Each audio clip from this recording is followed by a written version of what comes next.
Hey guys, I know that you did so awesome on your test yesterday, so today we are going to start our new story. This week our story is called On the Banks of Plum Creek. It is by Laura Ingalls Wilder. There's a picture of the book. And On the Banks of Plum Creek is actually a novel, and this is just a little piece of that book, kind of like Because of Winn-Dixie. All right, day one, let's look at these amazing words. Route. Depending upon your route, you might catch a glimpse of the Great Lakes to the north. So what is a route? Well, a route is a way or course taken in getting from a starting point to wherever your destination was. So like a route might be going from Moundville to the beach. The roads that you take to get there is your route. And there's a picture, that's Route 66. Coast. Coast to coast, that's nearly the same distance as from New York to London, passing over the Atlantic Ocean. So what is a coast? A coast, there's a picture of it. It is the part of the land near the sea. So it is where land and sea meet. That's why we call the beach the Gulf Coast. All right. Desert. I almost said dessert. I think I'm a little hungry. This is the desert, though. On the southern route, you might see desert below. What is a desert? A desert is a dry, barren area of land covered with sand that is characteristically desolate, which means nothing can really live there, waterless, and without vegetation. Vegetation doesn't mean vegetables. Vegetation just means plants and trees. And there's a picture of a desert. Valleys. Then you'd climb above the snow-capped Rockies before passing over the lush green valleys of California and the shores of the great Pacific Ocean. What is a valley? We've talked about this a little bit with social studies, the Ridge and Valley region of Alabama. Valleys here are low areas of land between hills or mountains, typically with a river or stream flowing through them.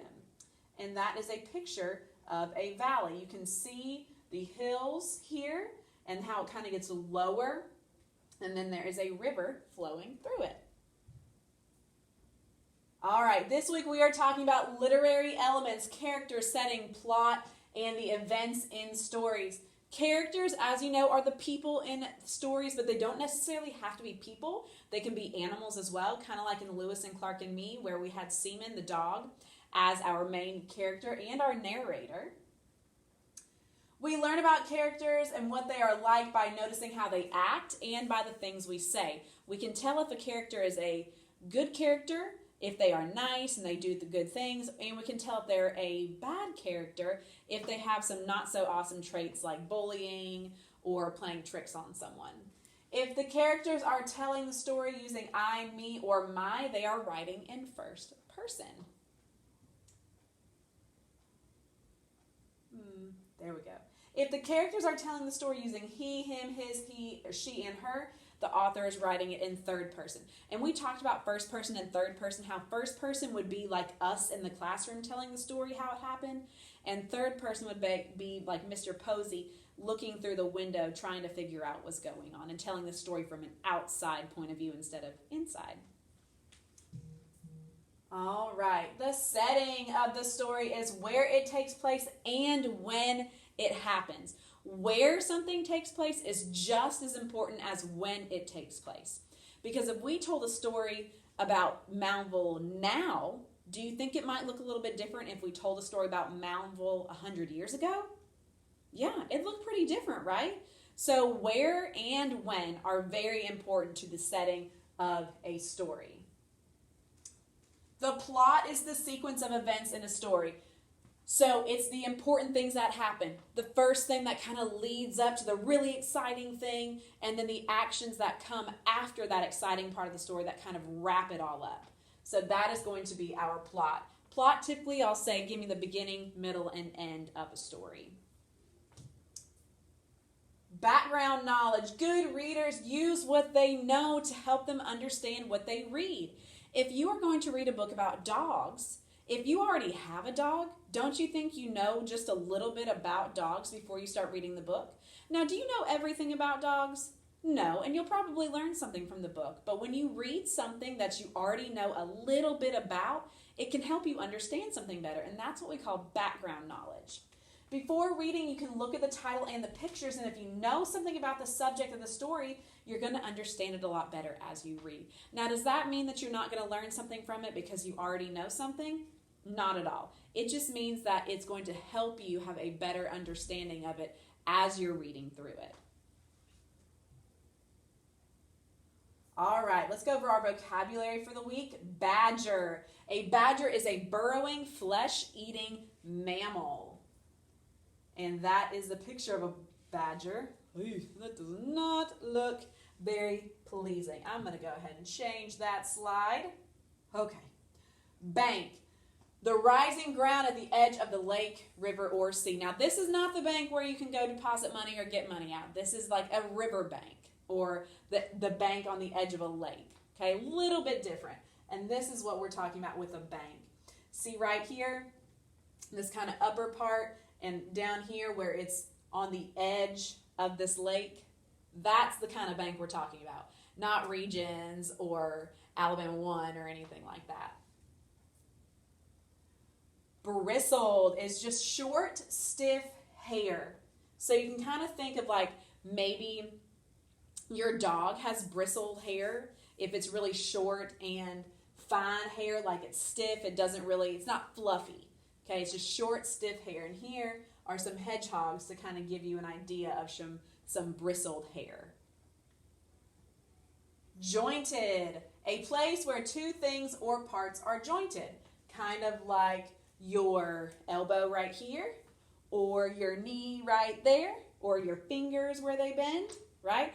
Those are joints. It's where two things or parts are joined together. Patched. Mended with a scrap of material. So sometimes maybe if you got a hole in your jeans, mom, grandma, auntie, somebody might take a scrap of material and mend it to where the hole is underneath of it so that the hole's not showing. That is when it is patched. See? They've got these cute little designs on these jeans. Ruffled. Oh, there's a cute little ruffled skirt. It's a strip of closely gathered material. So it's like when it's bunched up and it makes that ruffly, wavy texture in clothes. Rushes are marsh plants with hollow stems. And that is what marshes look like. Anyone ever seen these? Yeah? Sometimes we can see them along the riverbanks.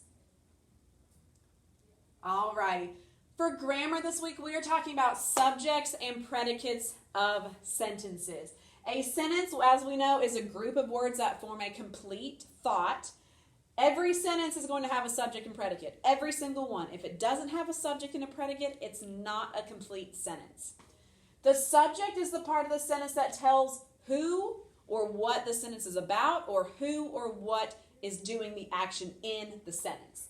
All of the words in the subject are called the complete subject. The simple subject is the most important word in the complete subject. So the sentence might say, the brown dog played outside. The brown dog is the complete subject, but dog is that most important part. So that would be our simple subject. A simple subject can be more than one word, as in like San Francisco, because San Francisco is one city, even though it's two words. Complete subject, here's an example. The dry earth slid under Laura's feet. The dry earth is our complete subject, but our simple subject is just earth. That main point, important point in the sentence that's talking about who or what is being described as the main part of it or doing the action. The predicate is the part of the sentence that tells what the subject is or does. So sometimes we call this the verb in the sentence, but it's more proper to call it the predicate. All of the words in the predicate are called the complete predicate, just like in a complete subject. The simple predicate, or the verb, is the most important word in the complete predicate. The simple predicate can be more than one word, such as had lived, was running, is funny, okay? Those different situations are going to come up. All right, here's an example. Complete predicate. The dry earth slid under Laura's feet. Slid under Laura's feet is the complete predicate. That's from the most important part all the way to the end of the sentence. But if we want to pick out that most important word in the predicate or the verb, we're going to look at that word slid, because that is what the earth, our subject, is doing. A compound subject is made up of two or more subjects, and a compound predicate is made up of two or more predicates. So, for example, compound subject, Laura and Mary went swimming.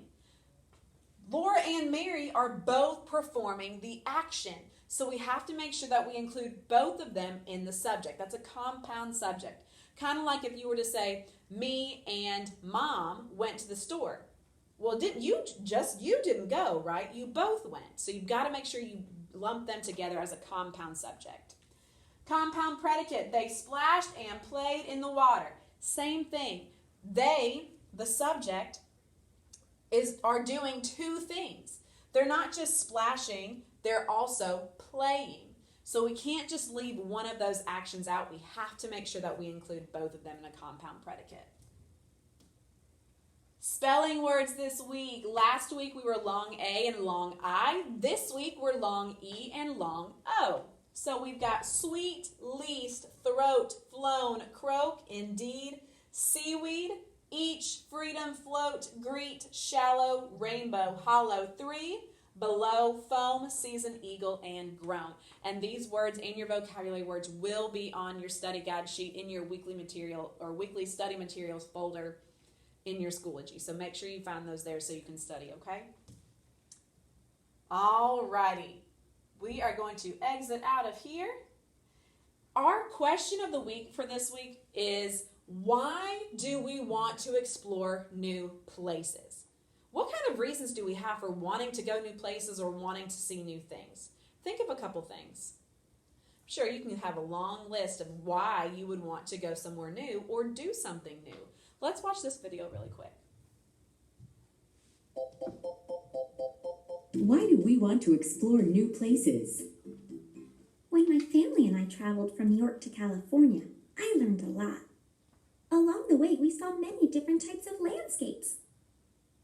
Farmland, deserts and valleys, and mountains. I had a lot of fun on that trip, and I realized that exploring new places was a lot of fun. Exploring new places can be a lot of fun. It can also be a big adventure. Many people want to explore because they enjoy the adventure. People have explored new places for thousands of years. Many explorers navigated around the oceans to find new lands. Pioneers created new routes from the eastern United States to the west. They were seeking new areas to farm and raise cattle. Sometimes explorers struggle through enormous hardships in order to discover new places and things. Nowadays, most exploration can be done without a lot of challenges. You can see magnificent landmarks and sights just by getting in your car and driving. Or you can learn about new places and things by sitting in a comfortable chair and reading a good book. This week, you will learn why people want to explore new places and discover new things. Why do you want to explore new places? Okay, so as we read On the Banks of Plum Creek this week, I want us to be thinking about this question and asking this as we read throughout the story about our characters and maybe see why our characters in the story would want to see or discover new places. All right, guys, you have done so great today. Make sure you check your folders for any assignments and have a great day.